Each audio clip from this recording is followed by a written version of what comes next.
Narayan. Jai Shriman Narayan. Jai Shriman Narayan. I pay my obeisances to my spiritual master, Srimad Jagat Guru Sudarshan Acharya Ji Maharaj. I pay my obeisances to Lord Sri Ramanuj. I pay my obeisances to our Purva Acharyas. I pay my obeisances to our 12 Alvars. I pay my obeisances to Mother Lakshmi. And I pay my obeisances to Lord Sriman Narayan. I welcome all of you here physically at the Sri Narayan Dham in Durban, South Africa. I welcome those that's watching this discourse locally, nationally and internationally. And I welcome in advance those that's going to be watching this discourse on YouTube and the various groups from around the world subsequently. I also welcome those that's watching this discourse on TikTok. Our topic, the soul. I'm told this is part 13. And as with previous weeks, I've stated that the topic, the soul, cannot be discussed in isolation. It has to be discussed in its relation to the body and the universe. And today, I want to discuss in this context the state in which a human body exists in this universe and the medication for that illness, that is the disease suffered by the body of humans since creation. So you can visualize this for yourself. Every day you get up in conflict, and throughout the day you experience conflict, and at night you sleep in conflict. Is this true or not true? Yes. Everything is conflicting from the time you get up until the time you sleep. And this is the natural state of the universe. When you go to your place of worship, your conflict is subsided, but nevertheless still present. When you leave your place of worship, you enter another dimension and conflict is there. There's conflict on the road, conflict on your way home, and there's conflict in your family, in your wife, in your children, in your grandchildren, at work, with colleagues, with partnerships. Wherever you go, whatever you do, every day of every day, every millisecond of every millisecond, you are drowned in conflict, aren't you? Yes.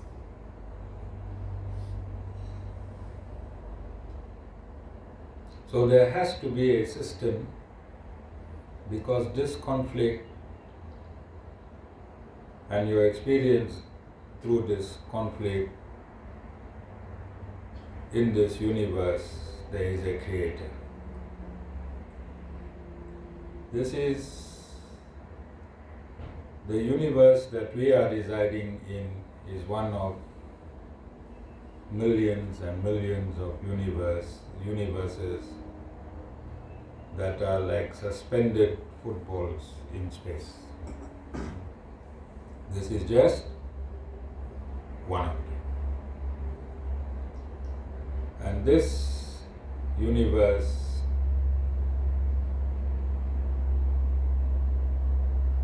is governed by two forces. The centrifugal force and the centripetal force. The centrifugal force stretches this universe into space, and the centripetal force contracts this universe. And you, as a human technology,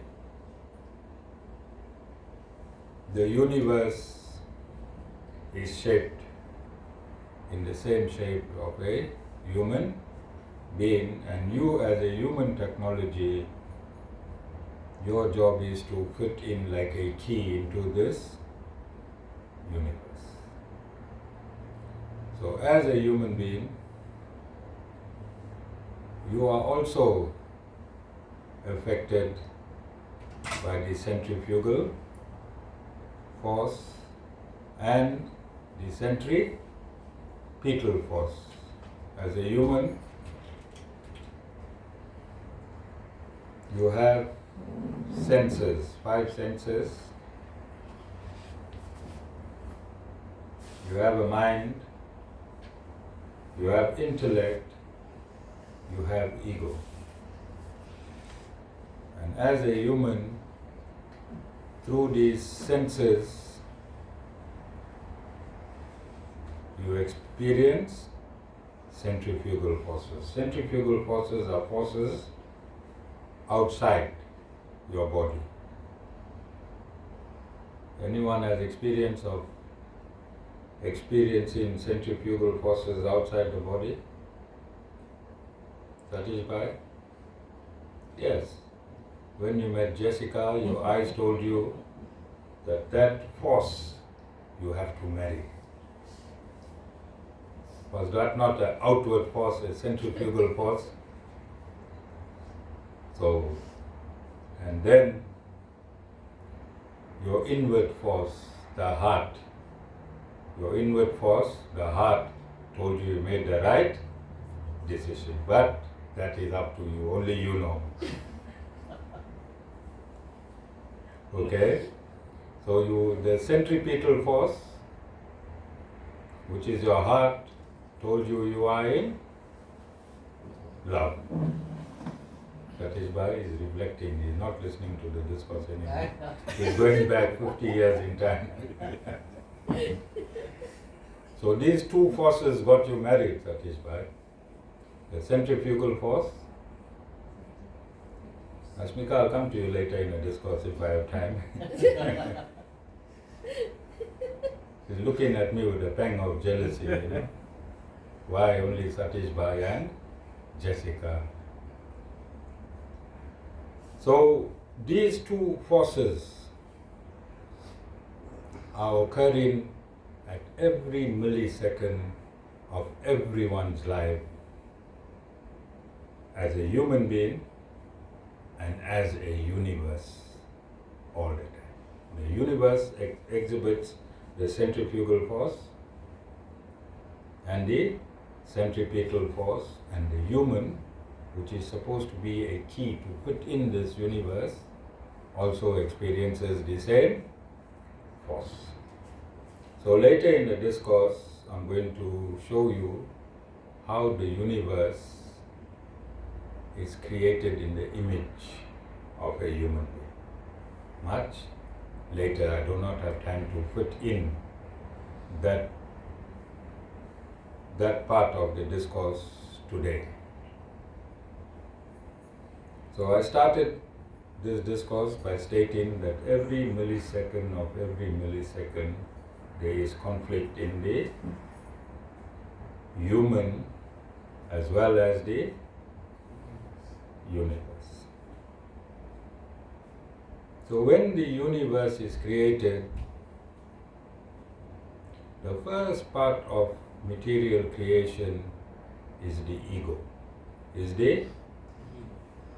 Then within the ego is the intellect.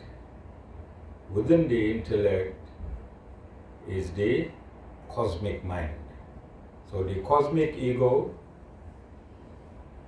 forms the outer ring of the universe, and within the cosmic ego is the cosmic intelligence, and within the cosmic intelligence is the cosmic mind, and within the cosmic mind is space.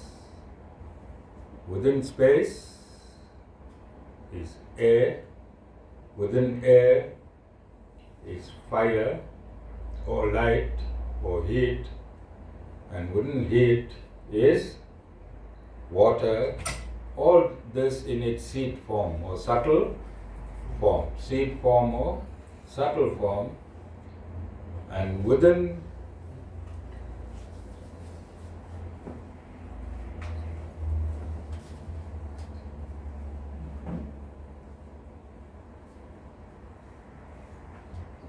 one of the miracles of the Sri Narayan Dham has just walked in. Okay? She is smiling. Nirali? Yes. Dad is smiling. 4 weeks ago this was impossible.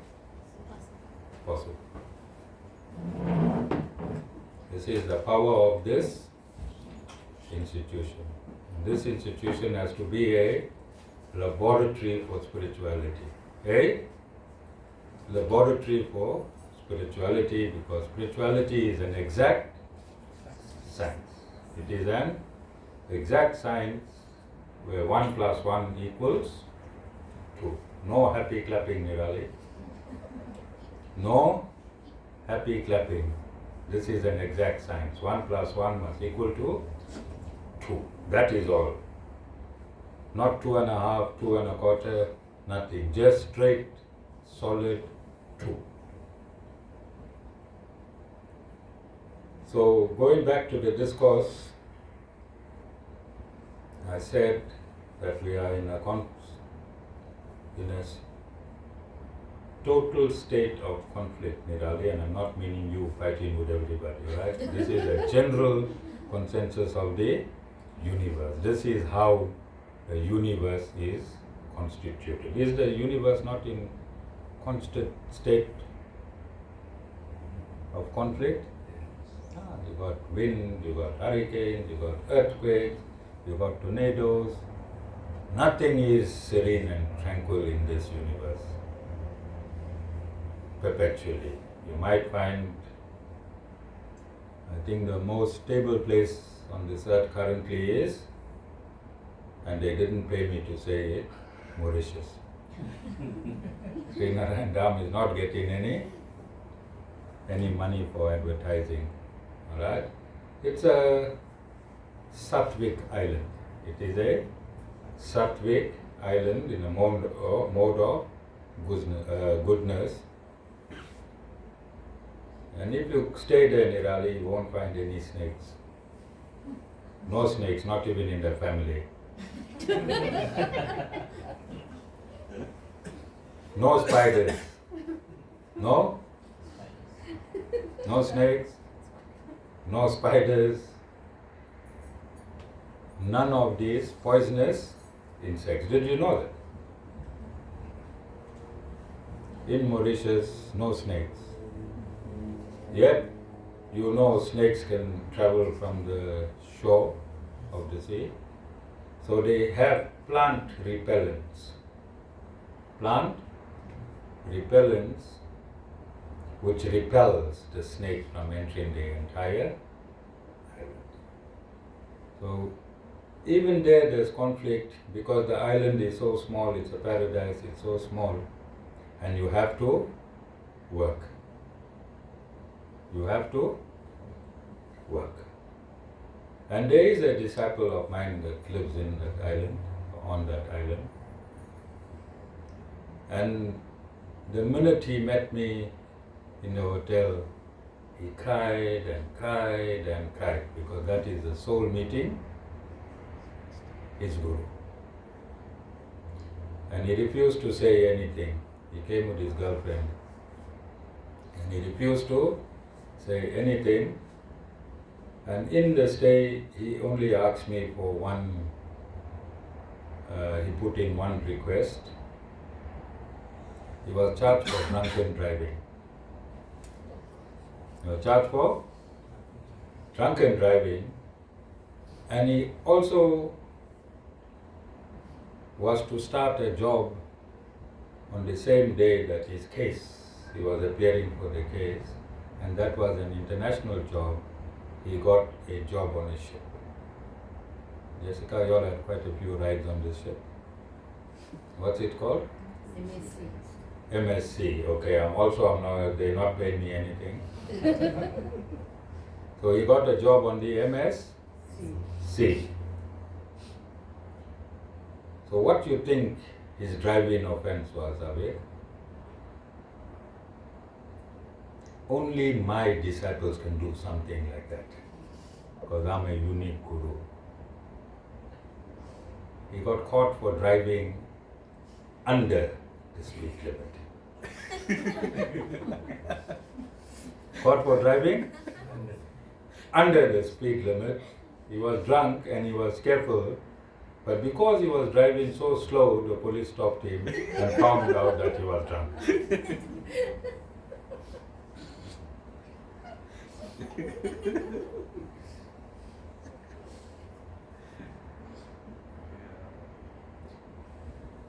And it is by mere coincidence that I'm discussing Mauritius, all right? It's not planned, but I'm just remembering a happy clapper born in Mauritius who's mesmerizing the world now as a cult. As a cult. Do you know what a cult is? Do you know what a cult is? Blind followers. Blind followers of a charismatic leader with no substance. Blind following of a charismatic leader who has no spiritual or religious substance. Have you all seen these cults around the world? Charles Manson. Where? Charles Manson. Yes. So from time to time, these freaks are born. They are freaks because they have some power, and they use this power to lie to the masses that it is authentic and spiritual and emanates from the Supreme Lord. So you see, Nirali, from how many years you hear me paying my obeisances?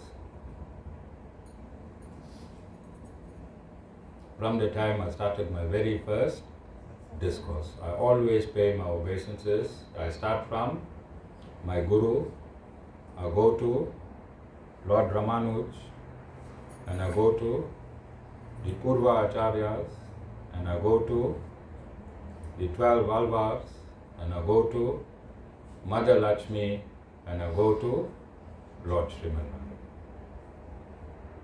Why do I do that? Why? No. Authentication. Authentication. So, this eternal law that I am discoursing on, this eternal law has a library of books. And in this library, there is a book called the Padma Purana. Purana means legend. Padma Purana. This book is in Satagun. Satagun means whatever is written in this book is the absolute truth. Satagun is truth, the mode of goodness, the mode of truth. And in this book it is stated that bona fide spiritual masters can only be born from the womb of 4 spiritual institutions. From 4 spiritual institutions. I'm going to say it again. Bona fide spiritual masters can only be born from the womb of 4 spiritual institutions. The first institution is, or the first university is the University, Spiritual University of Mother Lakshmi. Spiritual University of Mother Lakshmi, and this is the symbol. See the symbol on my forehead? This signifies that we are born from the spiritual institution headed by Mother Lakshmi. And subsequently, Mother Lakshmi handed it over to Lord Sri Ramanuja. The next spiritual institution is headed by Lord Brahma, our secondary creator. The third spiritual institution is headed by the four Kumaras, the mind-born son of Lord Brahma, called the Kumara Spiritual University. And the last one is born from the mind-born son of Lord Brahma, Lord Shiva. The Shiva, you can see me nicely, Naveen? You can see me properly? Yeah. I remember Naveen Bhai wanted to cut somebody's tongue out when he was talking bad about the Guru. That is the loyalty you must have for the Guru. And one day when you're in trouble, the Guru will come to your rescue like a Boeing 747. And Naveen Bhai, that is the loyalty you must have for your Guru. In the Guru's absence, somebody was talking ill of the Guru, and Naveen Bhai asked him, please leave my premises, or else the Guru Gita states, I must cut your tongue out. I will go into my kitchen, bring my knife and cut your tongue out. And that is a true story. Is it true, Naveen? Yes. Yeah, it's true. Okay. And 2 weeks ago, when Naveen Bhai was not talking, Nirali was talking, will my dad talk again? Nirali, you remember? Yes. And today is dad talking? Yes. Yes. This is called spirituality. This is called spirituality. This is how a bona fide disciple of a guru, and this is the relationship between a guru and a disciple. It doesn't matter how impossible the situation is, Nirali, and looks. When Guru says, don't worry, it will be sorted, it is only a matter of time in which it will be sorted. Only a matter of time. Okay? So, this universe is systemic. You see a system behind the universe. There's a genuine system. You need the sun, you need air, you need the air to move. Yes? You need rain. Are all these things systemic in the universe? Without you even focusing your mind on it, does it occur naturally? So it means God has a plan. God has a plan on how the universe must operate. So if God has a plan on how the universe must operate, don't you think He also has a plan on how humans must approach it? Is it logical if He has a plan on how the entire universe must operate, then He must also have a plan on how humans must approach Him? Yes? God is the creator, and as I stated at the beginning of this discourse, the first thing that is created is the ego. Inside is the cosmic ego. The first part of creation is, the very first element of creation is the cosmic ego. Ego means identity. Ego means identity. False ego means falsely identifying yourself as the beautiful Nirali. That's a false ego. Real ego is, I am the beautiful soul. Alright? So when people tell you you got false ego, don't believe them, because they are calling your false ego with their false ego. Yes? Okay? So false ego means your false identification that you are this body. It's a false identification, and I think I took Vasan on Friday. He doesn't know that I took him out on an experiment, and I'm going to explain that experiment today in terms of false ego and the mind. All right. So Vasan, you must be ready to answer questions. He thought the Guru loves him and went with him somewhere, and he was so happy. He slept so nicely. He told Nadine, see, my Guru, he can break all bounds to take me somewhere. No, Vasu, just an experiment. Guru is a spiritual scientist, and you are the spiritual experiment. Okay? I'm going to take Jessica and Satish. I want to prove another. I'm going to prove. Okay, that is why I don't want thousands of sheep following me. I won't have time to do individual experiments. I'll have to take care of the sheep, cut the wool, shear the sheep. Okay, years ago I used to eat the sheep. I think I spent about 35 to 40 years eating the sheep.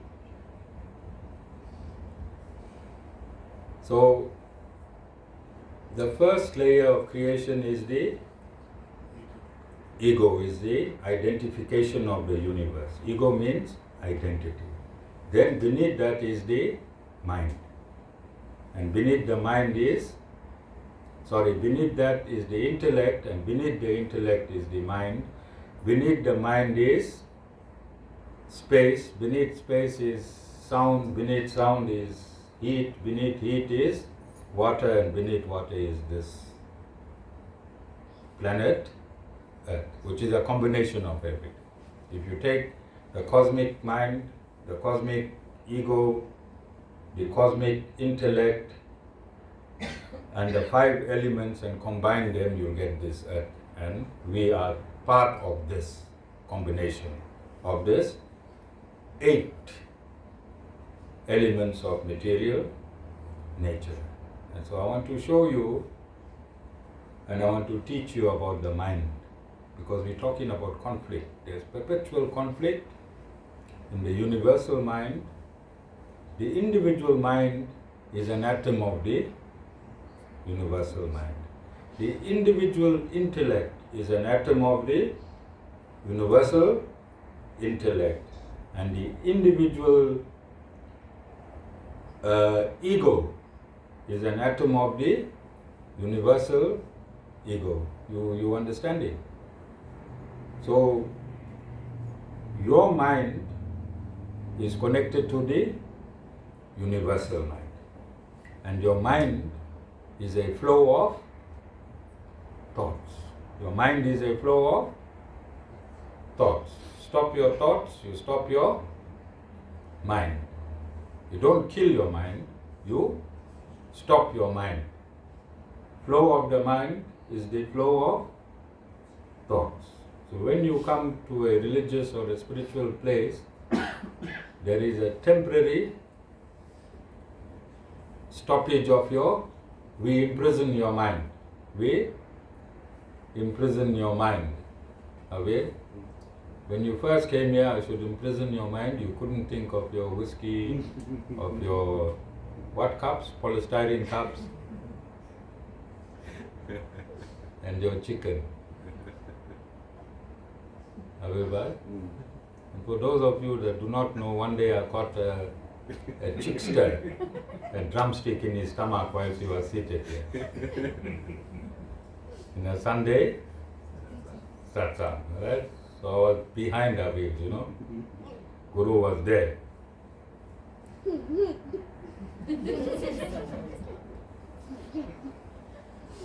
Okay, his son is enjoying it, and his father is also enjoying it. I have three generations of disciples together in the satsang. Can you believe your mind is made of a material substance as you sit here? Is it possible to believe that your mind is made of a material substance of which you have nothing to do? Is it possible to have that belief?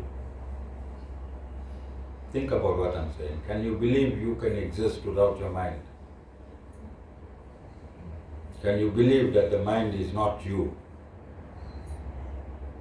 It's almost impossible to believe that, isn't it? Because everything is about I and mine and me. I am thinking. I am thinking. I am speaking. I am deciding. I am willing. I am feeling. It is very difficult to believe that you are separate from your mind. Is it? You can lie to the Guru and say, no, I'm not the mind. But in reality, show me if you can detach from your mind. Can you detach from your mind? Yes, you can. But you okay, Navinbhai? Yes. Alright. You're uncomfortable, you can take a walk, come back, sit down. Only you have permission to do that. Right? If your body is not feeling good sitting, you can get up and move around and come back if you want to. Right? So, I proved this on Saturday with Vasan. Okay, Vas? So what was the name of the movie you watched? We watched? Jigri. See, he remembered it. His mind remembered the name of the movie, Jigri. How many emotions ran through you? I was sitting next to him, measuring his emotions, teary-eyed, heart beating fast. Is there any emotion that you did not exhibit in this movie, Vasan?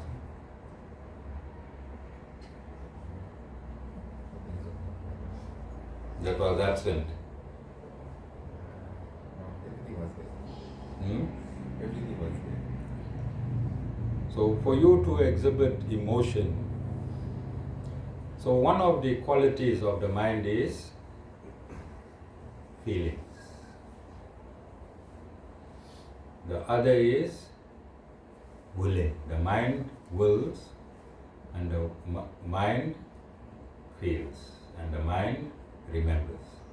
Mind is used for memory, is used for feelings and used for willing. You can will your mind to come to satsang. If you will your mind, you come to satsang. That's why you're here today, because your mind, you willed your mind. Not the mind willed you, you willed your mind. You understand? So you experience sadness. It was very sad. There was tears in your eyes. Yeah, I saw watching you because I knew I'm going to come in this cause. There was tears in your eyes. There was happiness. There was excitement. So which feeling was missing? Nothing. Everything was there. You was captivated with hundreds of feelings every millisecond. Although it started slow, and then it took you on a train ride. Yes? For how many minutes? How long the movie was? 2.5 hours. 2.5 hours. Okay? 2.5 hours, and Vasan experienced every feeling in his life. Happiness, sadness, excitement, fear, victory. All these are energies in you, aren't they? All these feelings, these are in energy forms, yes?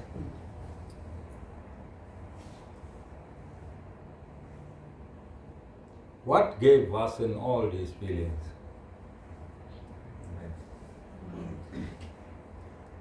No, the movie. You're watching the movie, Vasan. He was watching the movie. And what is this movie made of?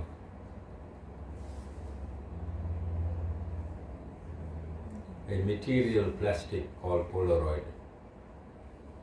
Material plastic called Polaroid. Yes? So as it was spinning in the projector, a material plastic spinning in the projector focused on a white screen. That screen came alive.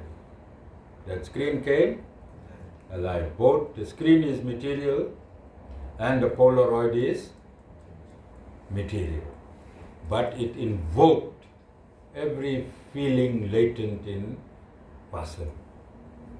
Every feeling latent in Vasan's mind, Vasan the experience, through an inanimate piece of plastic, yes or no? Is that Polaroid a living entity that invoked all that feelings in? So similarly, your mind is like that Polaroid. Your mind is like that Polaroid. It captures everything that's happening. It captures everything that's happening and it plays inside your head. It plays inside your head, does it not? It's a flow of thoughts. It's a flow of thoughts. Like how the river flows, the mind flows exactly like that, and it builds various scenarios. It builds various scenarios. If Ashmika heard 3 people talking there and the name Ashmika was mentioned, there at the food table 3 people were talking and she just went past and the name Ashmika was mentioned. What will happen to Ashmika's Polaroid in her head? She'll tell Abhi, hey, these people are gossiping about me. These people are gossiping about me. But in the meantime, they said, what a beautiful salad Ashmika makes. You understand? So what happened to that movie in that head? What happened to that movie in that head? What did it invoke? Emotions and feelings. Just a name. But is that the reality? So this is why when the soul is connected in this human body,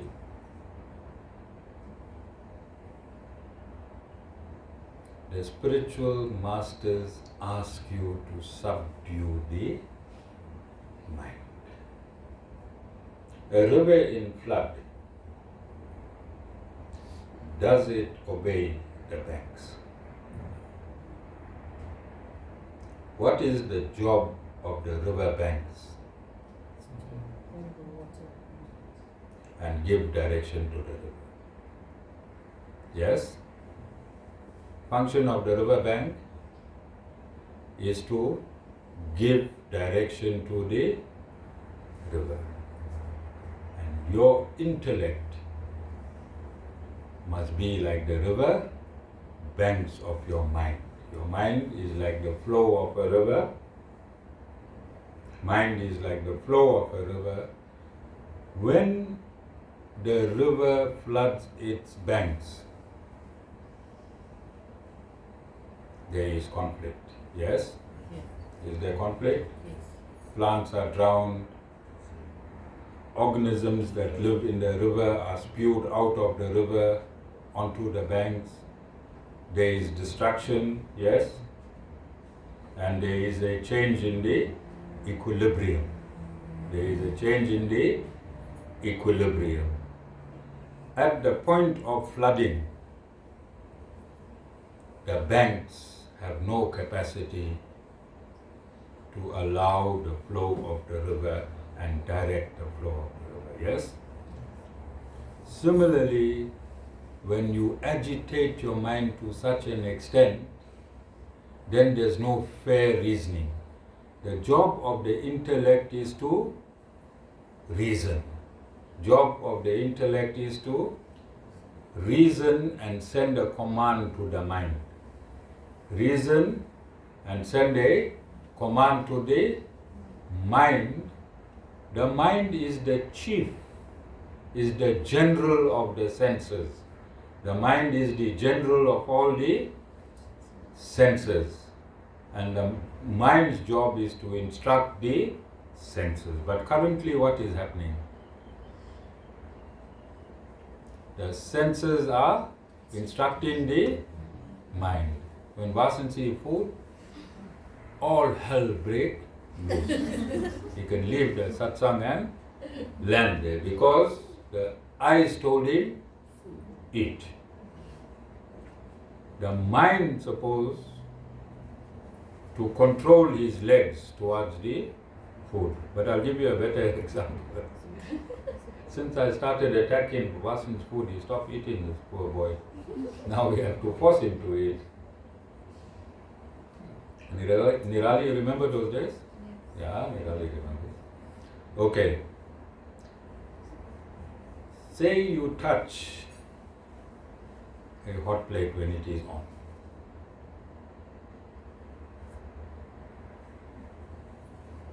With your hand. Do you understand? Touch a hot plate when it is on with your hand. What will happen?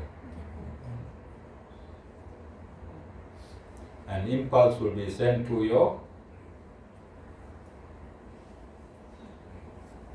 No. An impulse from the sense of touch.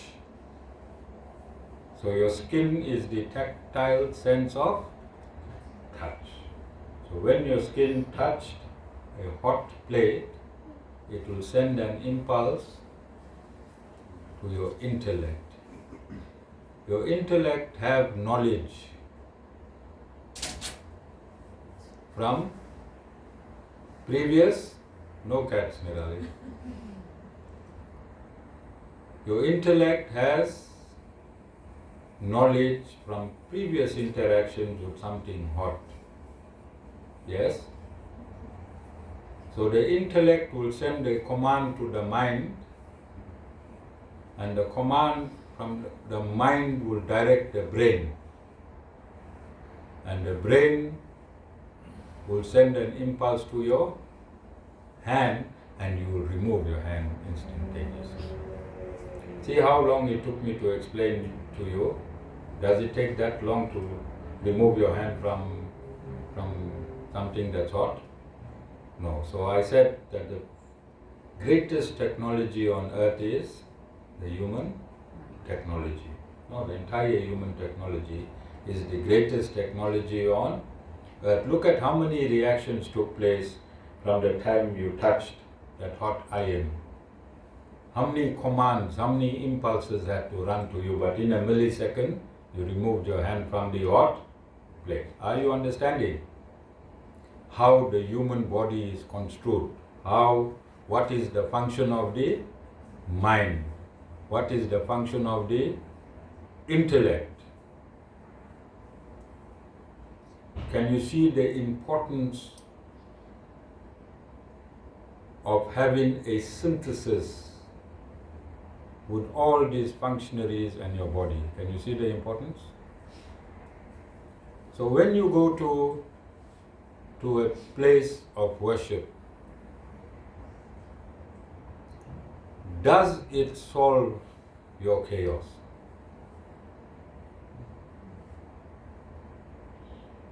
Be honest. Does it stop this chaos?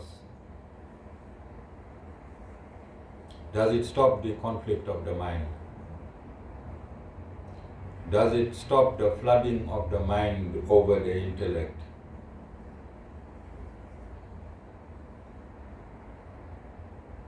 Does a place of worship perpetually stop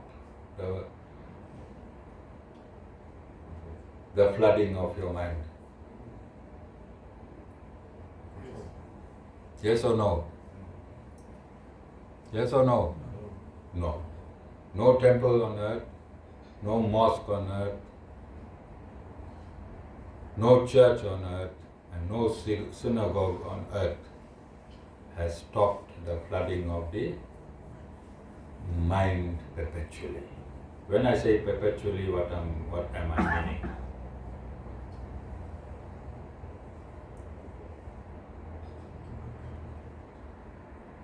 And as long as the mind is in flood, you as a human being is in conflict. What will be the purpose of this creation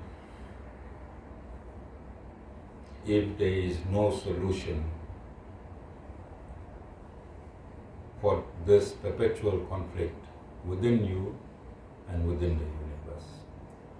And let's be practical. As we are seated here today on this planet Earth, is there any peace in any country? Is there any peace in any country? You got the West, now you got the BRICS, you got the BRICS.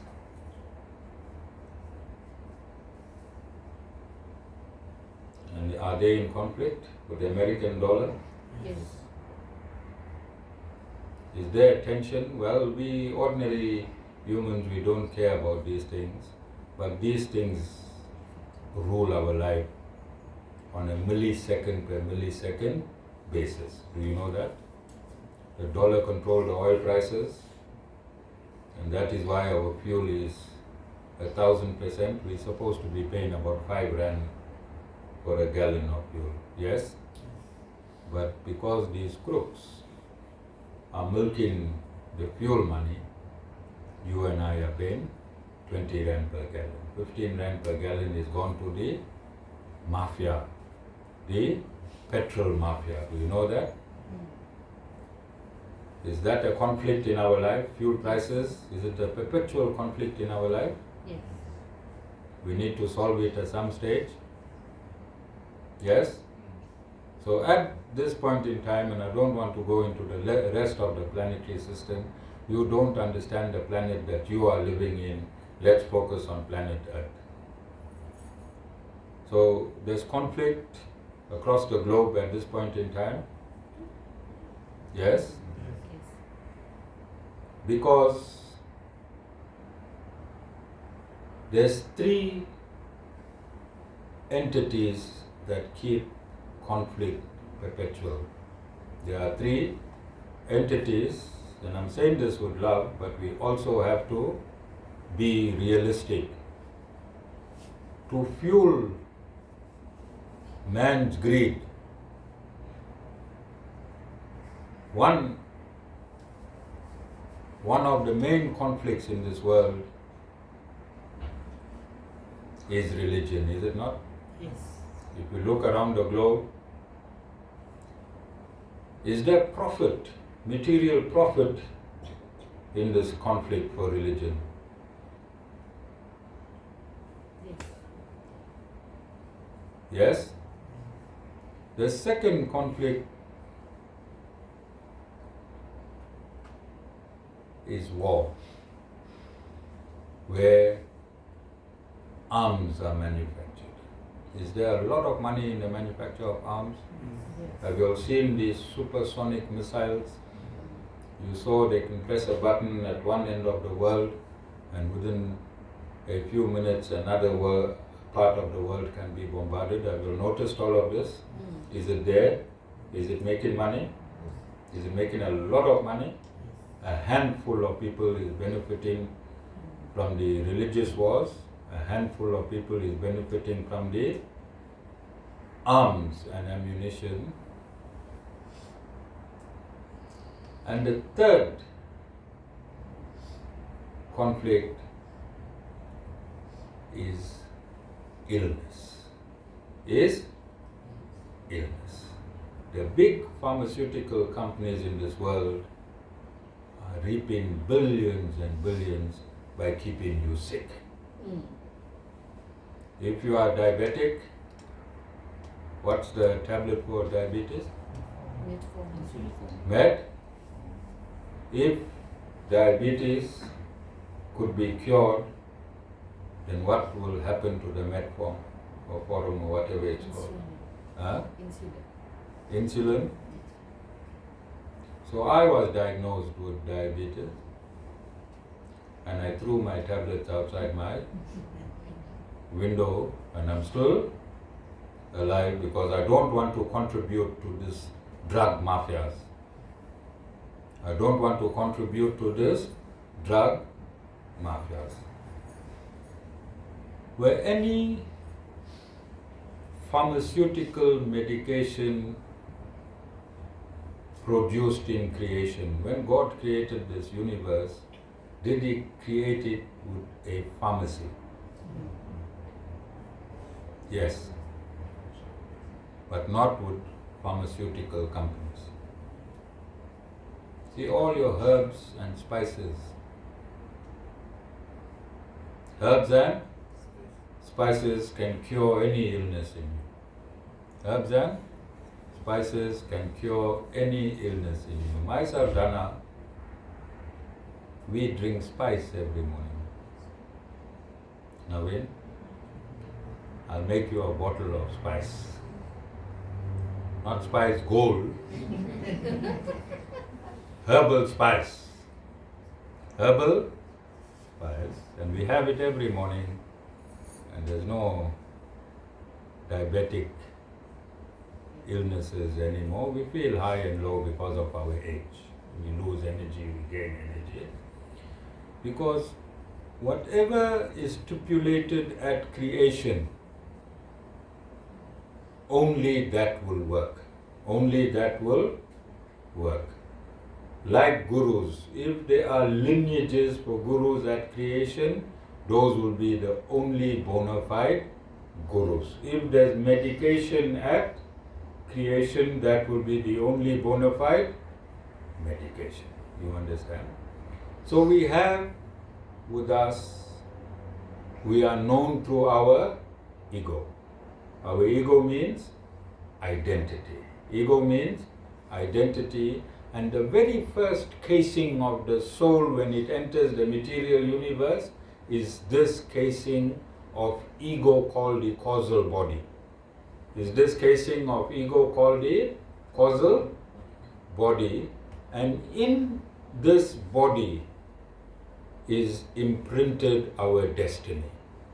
Is imprinted our destiny in this causal body. Can we change our destiny?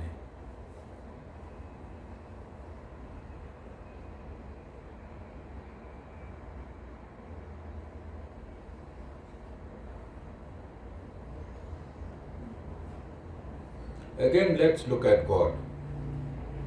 What would be His reason to create two worlds?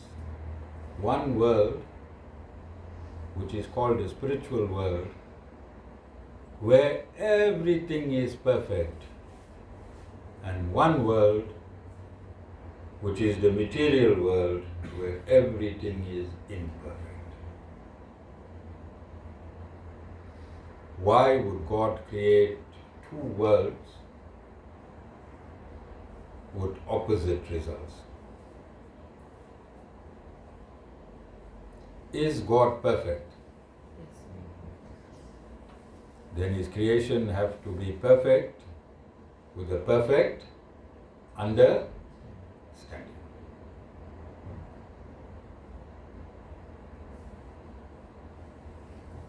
What would be the purpose of sprinkling us souls into the material world to suffer?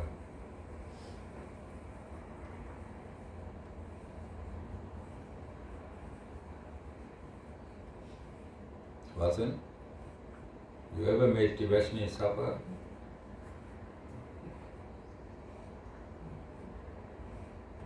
Yeah, many times. When she did wrong, what we did? we punished Tibeshni. Tibeshni, were you punished in your lifetime by Guru and Father? Yes. Did you learn from your punishment? So if you are suffering in this world, in this universe, what is the purpose of suffering in this universe? To learn and evolve. So God got one state of souls that are perfect, and there's another dimension, the souls that are imperfect. Does God have to teach the perfect world anything? But He has to teach the imperfect. Is there a necessity for gurus, pastors, Maulanas in the perfect world? So there's a necessity for spiritual masters in the imperfect world, and because God created the imperfect world, it is only through institutions that He authenticated that spiritual masters must evolve from. Yes? Yes? Otherwise, it will have no effect. It will have absolutely no effect.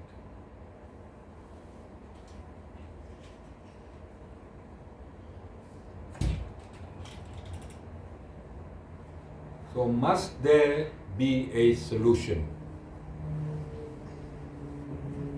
Tibeshni, was there a solution to your suffering imposed by your father?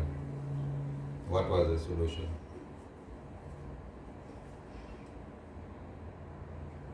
Well, you have been involved in millions of transgressions, so it's hard for her to just give you one solution. She's trying to think now which transgression and how it was resolved. Okay, so Guru is just helping you to move this thing fast. Alright? So from your millions of transgressions, there were millions of solutions. For every transgression, there is a solution. Okay? So there is an epic which is part of the eternal constitution. There is an epic which is part of the eternal constitution. It's called the Mahabharata. In the Mahabharata, the Lord incarnated Himself, and He was part of this entire epic. And in this epic, every character that exists in the world today, whether West, East, Islamic, Christian, whichever character that exists in this universe today, specifically on planet Earth, there is an equal character in the Mahabharata. So Nirali, you are also in the Mahabharata. We can find you there. We can find you there. You think the Supreme Absolute Lord was right to have come down to earth and taken every character that exists and every personality that exists and teach them how to come out of their specific dilemma. You think an absolute creator would do such a thing? Yes. And you think it is righteous and logical for a creator who created that environment and created the institution to come down and give you the solution? You think an absolute creator must do that? Otherwise it's not absolute. If God just puts you somewhere and asks you to come out through a book, is that absolute? But if He puts you somewhere and uses that book and Himself to take you out and give you solutions, then you think the Supreme Lord is absolute? Are you understanding where I'm going with this? So the Lord did appear and He took every character. He did not miss out one character. There's nobody missing in the Mahabharata. Every one of you are there in the Mahabharata. Today, 8.4 billion people or 8.4 billion human that displays characteristics of humans. All those characteristics is found in the Mahabharata. All those characteristics is found in the Mahabharata. Nobody is missing. Donald Trump is not missing. Donald Trump is there in the Mahabharata. I can find him for you, alright? Everyone is there. Even my president Jacob Zuma is in the Mahabharata. On the side of the Pandavas. Alright? Guaranteed. I'm saying this, guaranteed. Okay? So nobody is missing in the Mahabharata. Devashni, think of anyone and I'll find them in the Mahabharata. And you are featuring a lot in the Mahabharata. You are in every chapter. Devashni, throughout the Mahabharata, Devashni is there. Okay? So you think in this world of conflict, and I want you to understand that when the Lord gave His sermon in the Mahabharata, at what point of the Mahabharata did the Lord give His sermon?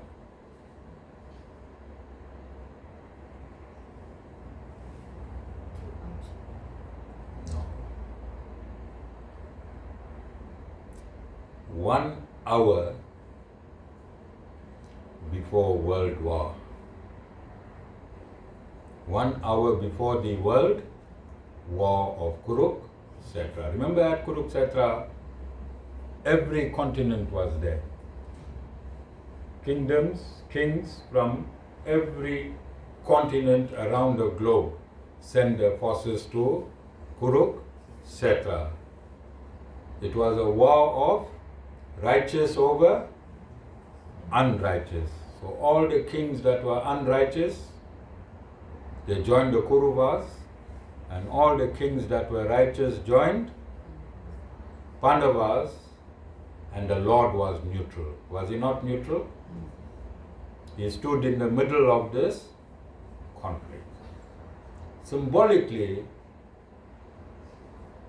when you think the Lord's message will be more or most profound, when you at a disco enjoying yourself, having your 1-2 satisfied,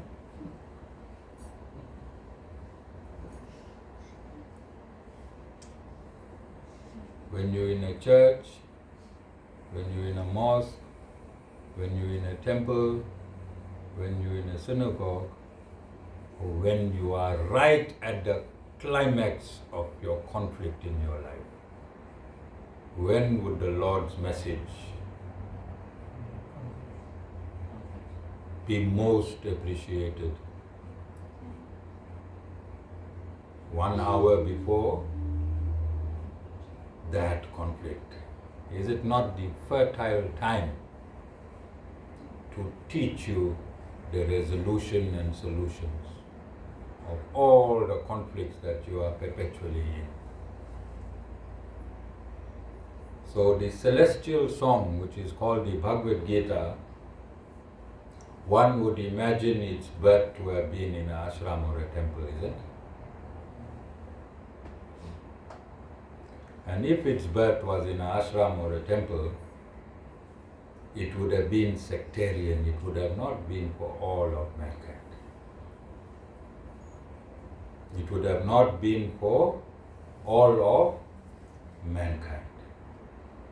Which religion, the practitioners of which religion have no hatred?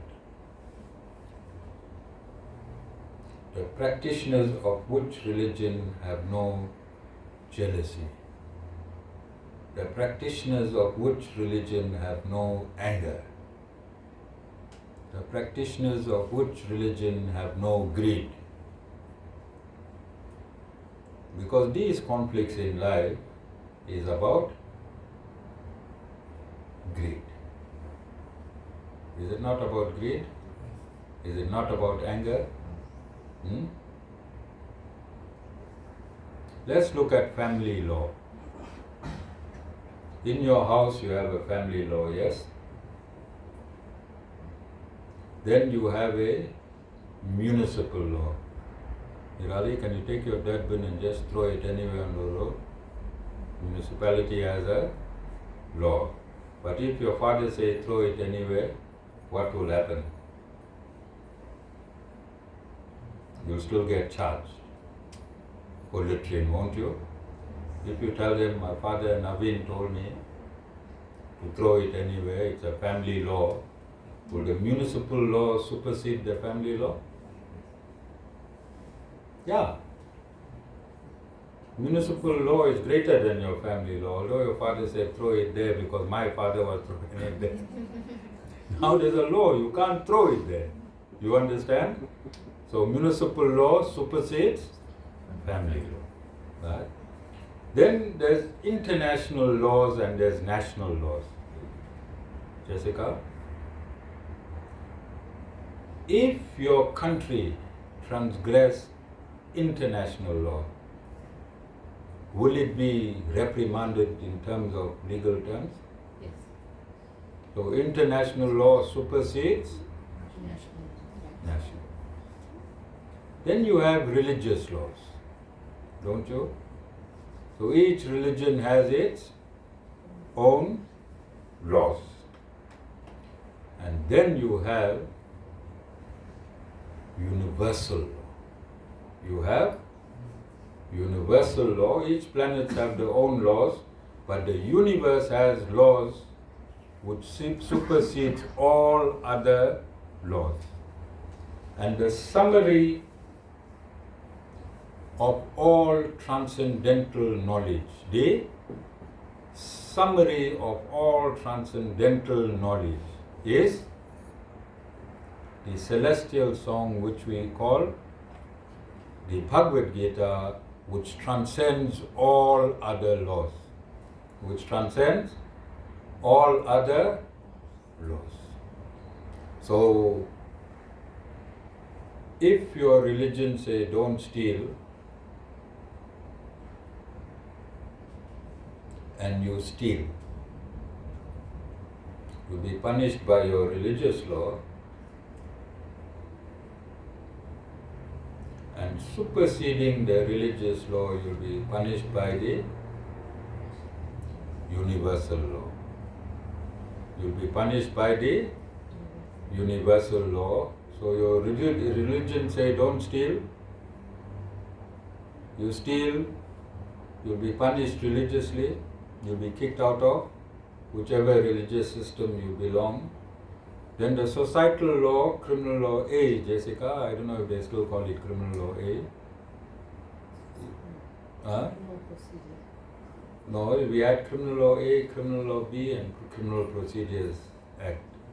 The criminal law is one criminal procedure. Okay.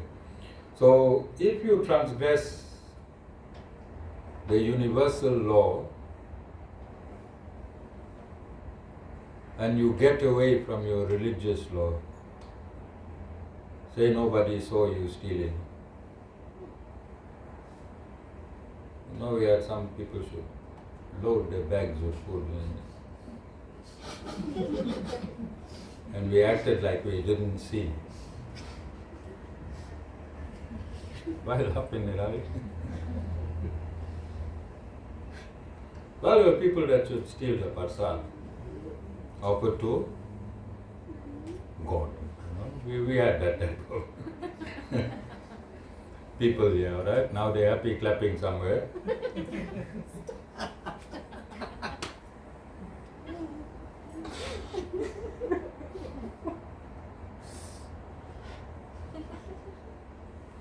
So the universal law is karma.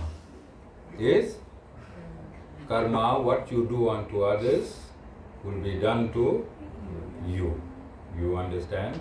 So if you murdered somebody and you went to jail and you spent 12 years, did you pay for that murder?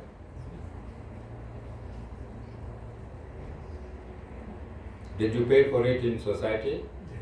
Will karma affect you? No. Because you paid for it. God won't punish you twice. God won't punish you twice because He's a fair God. He's a fair God. Understand? It's called double jeopardy. You can't be punished for the same crime twice. So all the people that go to jail, when they come out, in the next lifetime they're not going to go to jail and pay for it again. It's not fair. Is it fair? Okay? So similarly in this satsang, if you're not having a very good life, is it a good thing or a bad thing?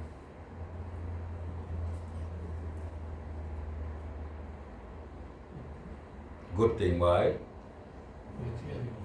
You clearing your balance that you were born with through destiny. And all of a sudden everything will start blooming. There will come a point where everything will bloom. Alright? So I ran this discourse in many directions as a substratum for other discourses that's going to follow and flow from this discourse. Essentially, my message is that you are the soul. That you are the soul. All souls are identical. That means you are identical to the soul in the spiritual world. That soul there and you are identical. God has no favorites. He loves the soul in the material universe similar to the soul that is in the spiritual universe. God loves the souls the same.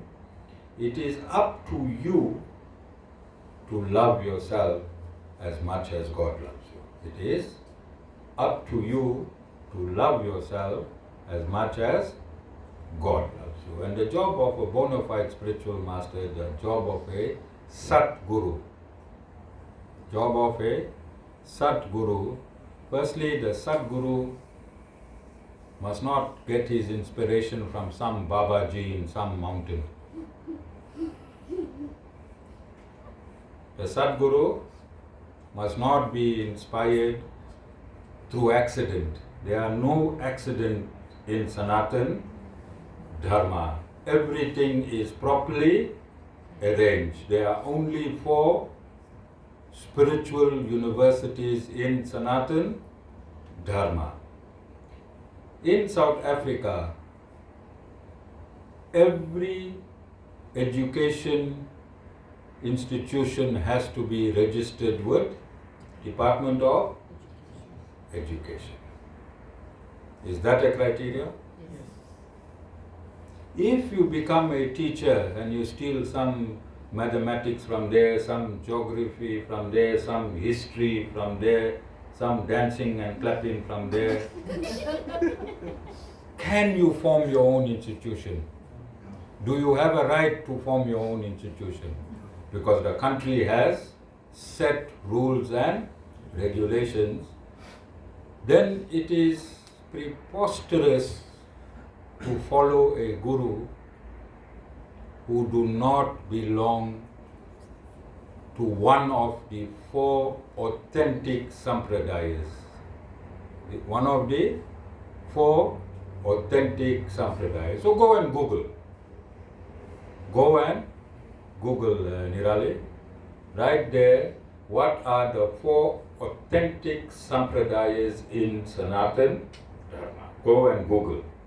Then you will see these 4 authentic sampradayas are the Shri Sampradaya, the Brahma Sampradaya, the Kumara Sampradaya, and the Shiva Sampradaya. If anybody made their own Sampradaya, are they compliant with spirituality or non-compliant with spirituality.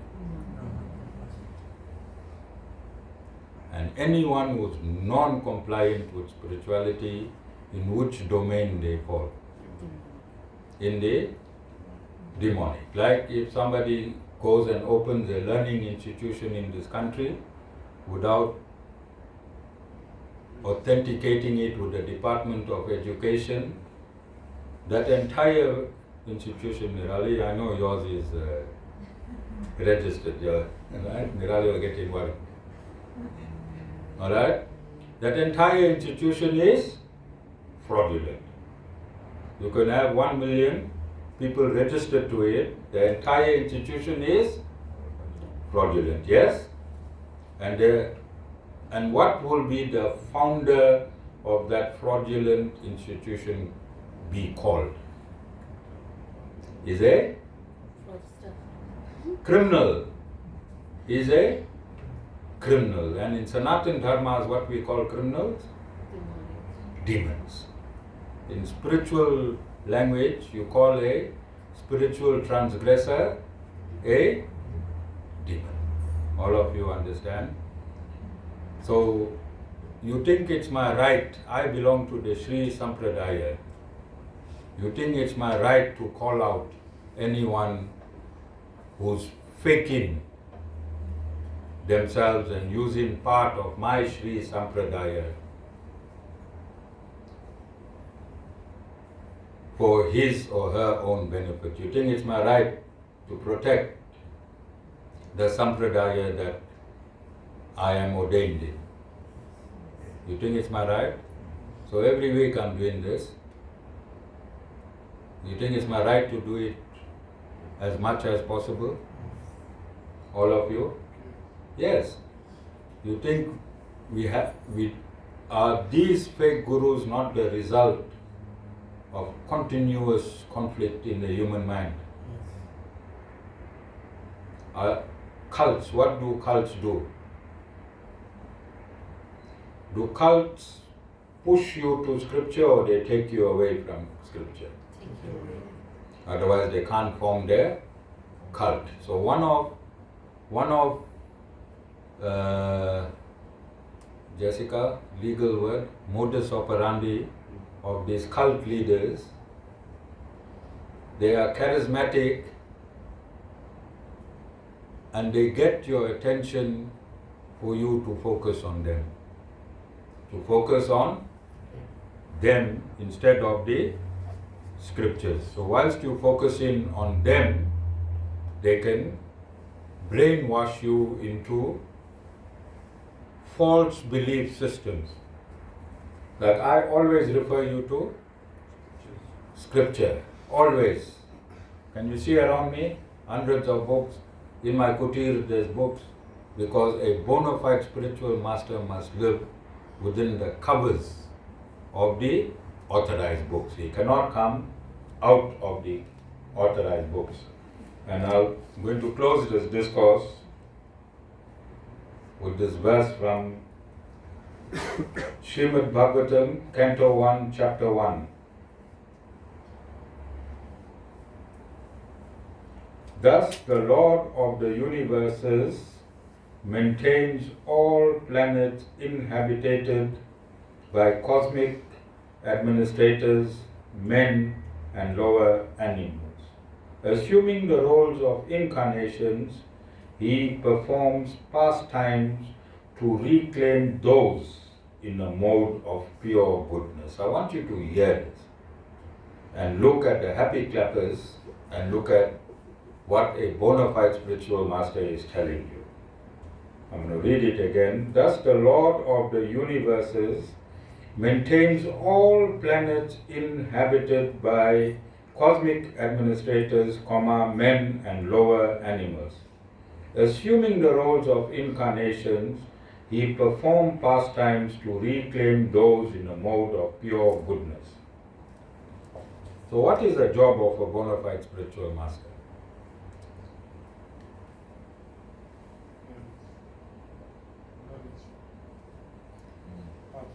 is to place you in the mode of pure goodness so the Lord can take you to His domain. That is so there are three modes of material nature, is there not? The mode of the tamasic mode or the mode of ignorance, the rajasic mode or the mode of action and activity, and the sattvic mode or the mode of goodness. So the mind,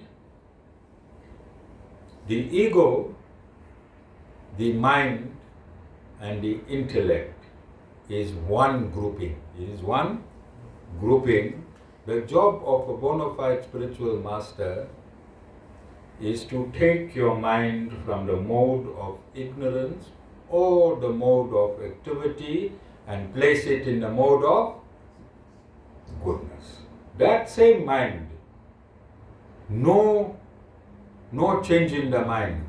That mind you inherited since time immemorial and you carried it on up until today. So the mind that is either in the mode of activity or in the tamasic mode is the gross mind. The mind is the gross mind, and we have to change the gross mind into the mind of Satagun, which is the subtle mind. Gross mind, subtle mind. You see people going to universities and getting degrees, masters, PhDs and doctorates. Are they using their intellect? Which intellect is making them get these degrees?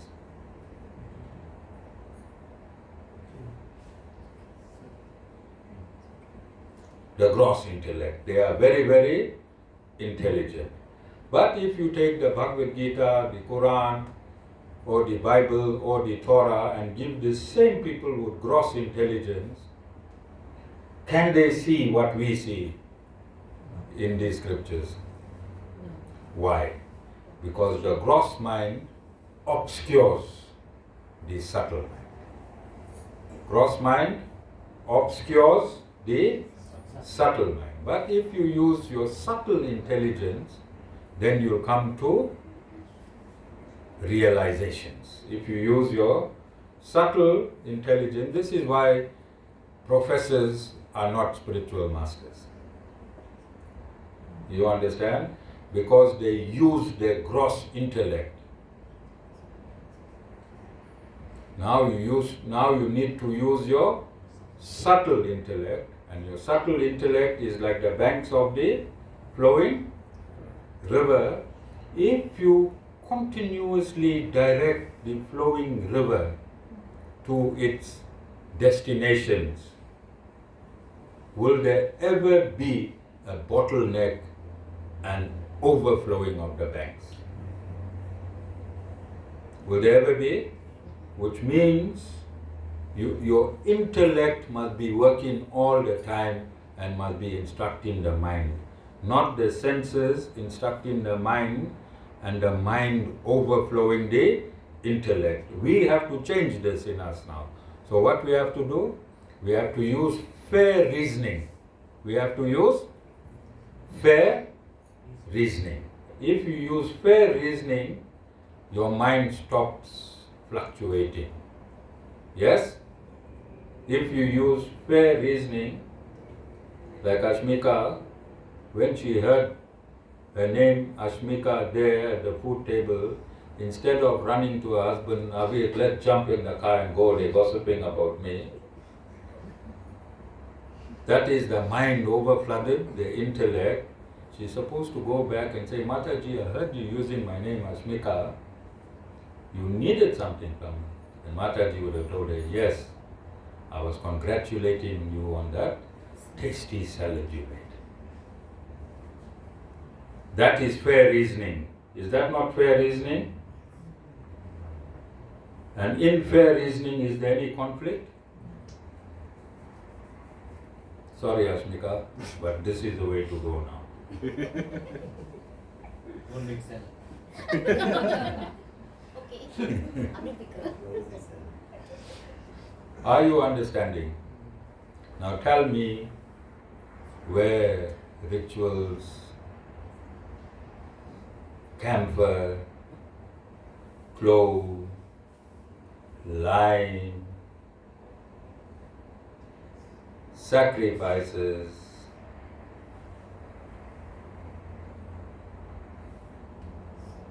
can give you solution to all these conflicts.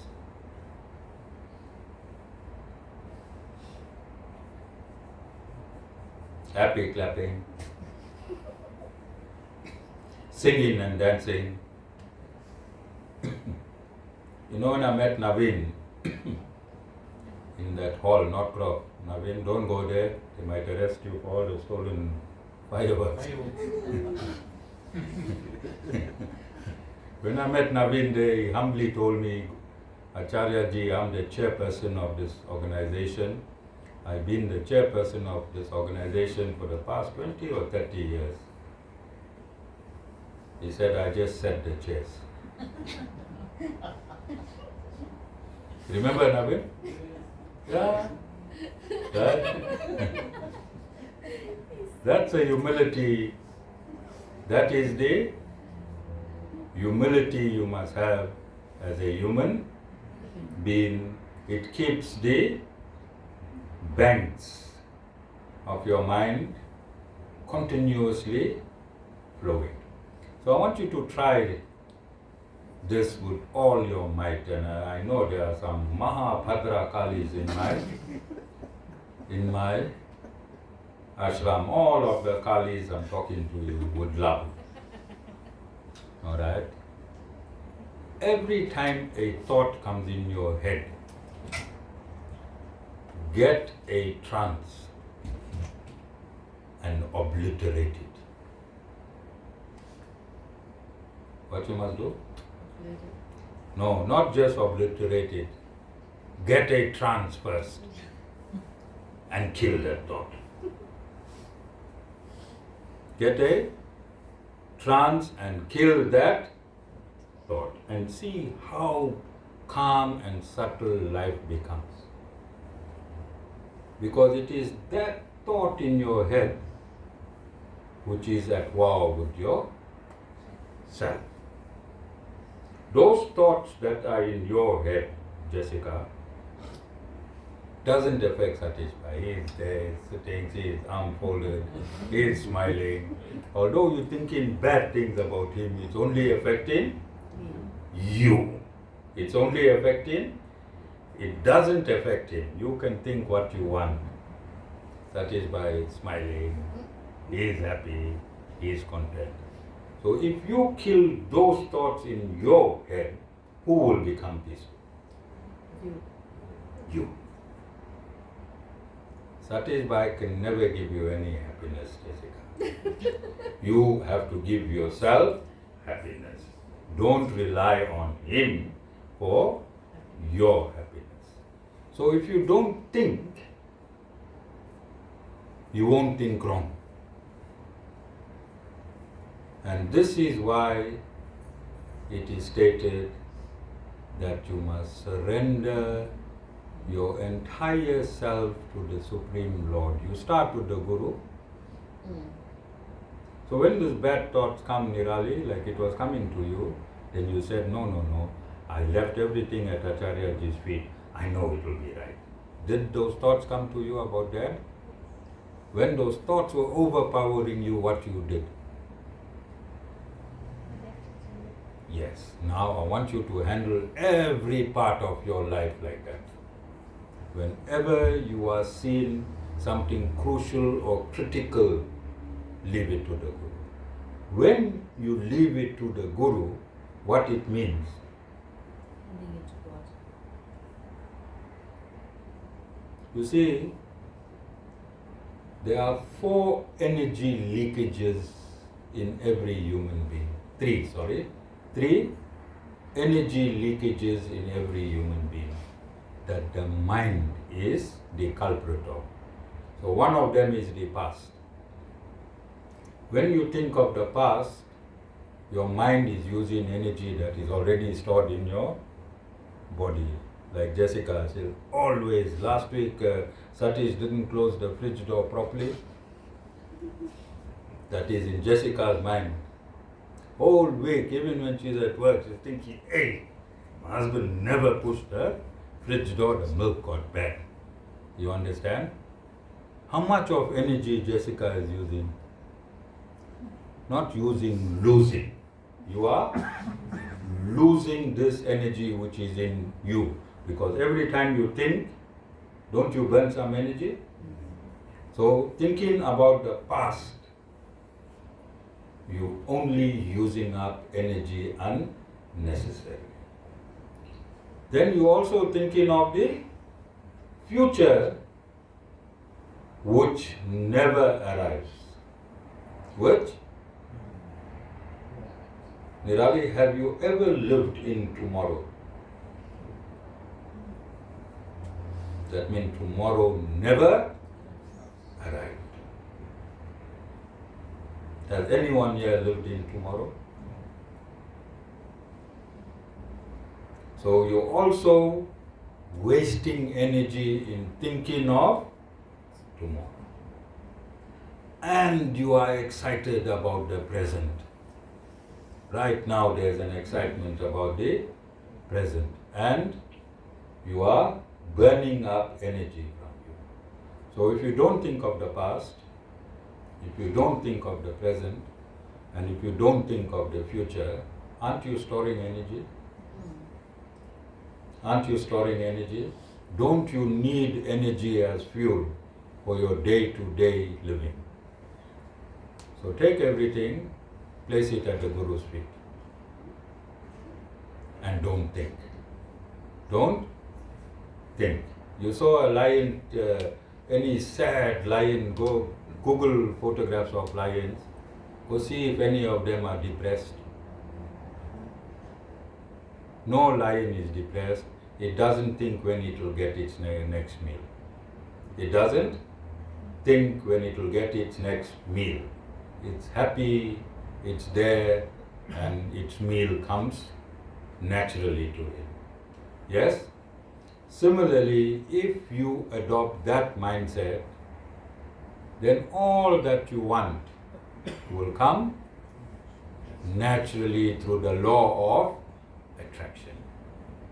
Most of the things that you want don't come. Why? Because you say, what if it don't come? What if it don't come? What if this doesn't happen? What if that doesn't happen? Then the universe only doesn't know what if. Universe doesn't know what if. Universe is only getting a signal from you, doesn't happen, doesn't happen, doesn't happen. Then what the universe does? Authenticates that doesn't happen. Because you are telling the universe, doesn't happen, doesn't happen. So this is why many of you who went into interviews, and I tell you, phone me before, 15 minutes before the interview, and when you phone me, I tell you it happened. What I tell you? It happened. Like Ashmika, if she's going for a surgery, and I tell her, phone me 15 minutes before, and no matter what the scans show, I tell her you're not going to have a surgery. So what I told the universe? No surgery. And she went to the doctor, and what the doctor said through the universe? Contradicting his own scan. Asmika, you understand? But before you, I don't tell you to do that. I do it on your behalf. Why?